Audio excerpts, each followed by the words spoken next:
Certaines personnes se demandent si l'agroécologie est donc incompatible avec des grosses exploitations, comme par exemple des chevaux pour remplacer la mécanisation.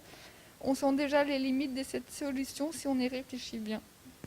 C'est sûr qu'avec la traction animale, ça va être plus compliqué dans la Beauce, mais enfin sans critiquer la Beauce, mais après là aussi ça renvoie à la diversité d'agroécologie.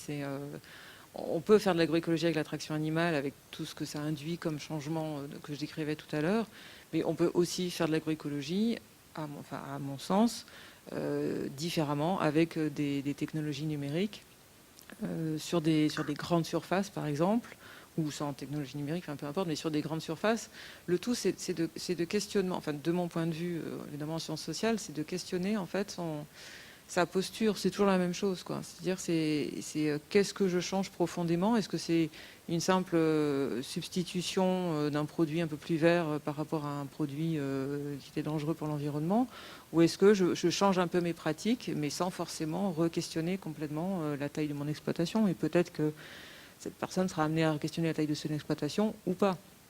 Et je crois que c'est aussi ça la richesse de l'agroécologie, c'est qu'elle permet c'est pas quelque chose qui rigidifie, qui oblige de passer par un seul chemin et voilà, qui soit unique, quoi. C'est aussi ça, j'allais dire cette beauté, mais je pars dans la poésie là, mais c'est cette richesse en fait de